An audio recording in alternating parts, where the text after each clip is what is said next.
Bora falar de um assunto que tira o sono de muita gente: troubleshooting no AWS Lambda.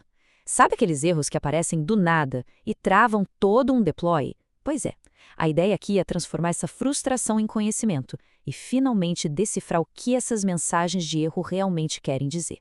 A gente conhece bem essa cena, né? O código está pronto, foi testado, tudo parece perfeito. Daí a gente aperta o botão de deploy com aquela confiança, sabe? Aquele otimismo de que dessa vez vai de primeira. E aí, pronto, vem essa mensagem. Seca, direta e que acaba com qualquer otimismo. Task timed out. 3 segundos. É o padrão do Lambda. E de repente, o que parecia um deploy tranquilo vira uma caça ao tesouro. Só que o tesouro é um bug. Soa familiar? Eu imagino que sim. Acho que todo mundo que trabalha com serverless já passou por isso. Mas a boa notícia é que existe uma lógica por trás de cada erro. E é exatamente essa lógica que a gente vai desvendar agora. Então, o nosso plano é bem simples. Pegar esses erros que parecem indecifráveis e transformar em soluções claras. E para organizar as ideias, vamos seguir o ciclo de vida de uma função Lambda, sabe? Desde a configuração, passando pelo deploy, até a execução lá na nuvem. Entender cada fase é o segredo para isolar o problema. E a nossa primeira parada é na base de tudo, as configurações. Acredite, muitos problemas começam aqui, bem antes da primeira linha de código sequer ser executada. Acertar essa parte é meio caminho andado. Olha só que detalhe interessante do Lambda que às vezes passa batido. A memória que a gente aloca para a função também define a potência da CPU. Pois é, se a função está lenta, o instinto é sair otimizando o código. Mas, na verdade, talvez ela só precise de um pouco mais de força bruta. Aumentar a memória, mesmo que a função nem use tudo, dá mais poder de CPU para ela e pode acelerar a execução de um jeito surpreendente. Mas nem sempre a solução é só dar mais recursos. Às vezes, o problema é bem mais sutil. A gente está falando dos famosos vazamentos de memória. Aqueles que vão se acumulando quietinhos a cada execução e vão degradando a performance aos poucos, até que tudo para. Vamos dar uma olhada num caso clássico. E aqui está a cena do crime, direto do CloudWatch. O gráfico conta a história toda. Dá para ver direitinho. As invocações, que estavam lá, estáveis, começam a cair.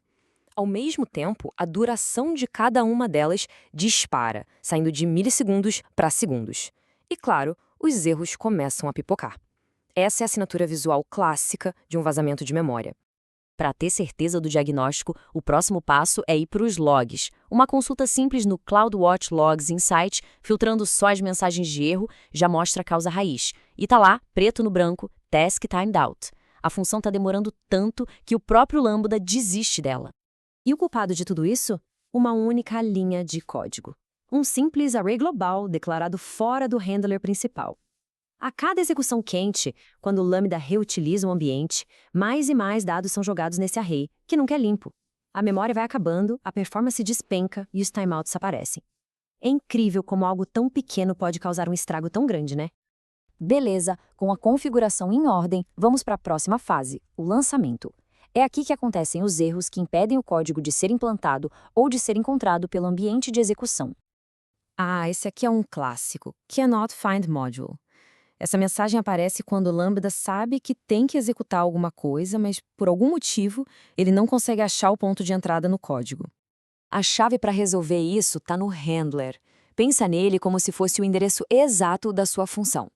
Ele tem que seguir um formato bem específico: nome do arquivo, um ponto e o nome do método.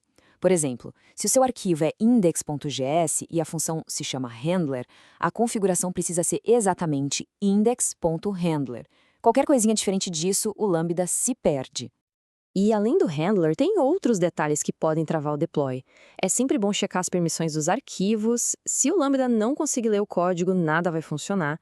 Outra coisa, se o pacote zip for muito grande, ele precisa ir via S3. E até as variáveis de ambiente, sabia que elas têm um limite de 4KB?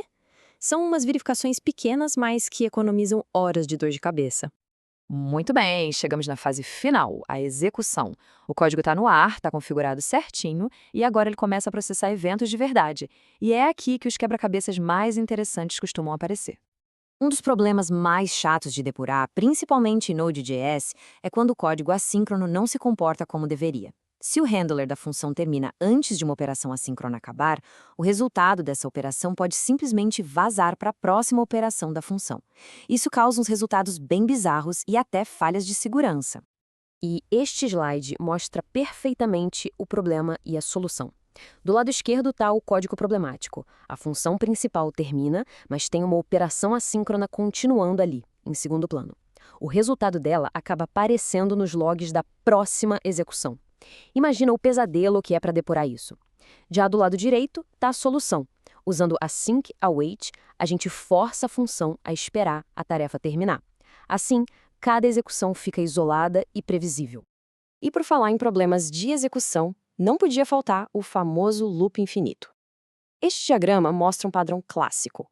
Um evento do S3 dispara uma função lambda.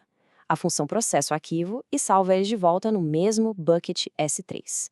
Isso gera um novo evento, que dispara a mesma função de novo e de novo, um ciclo que pode acabar com o orçamento da conta em questão de minutos.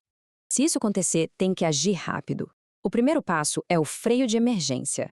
Vai na configuração da função e define a concorrência como 0. Isso para tudo na hora. Depois, com calma, corrige o código para que ele não se autoacione. E aí, por fim, é só fazer o deploy da correção e reativar a concorrência.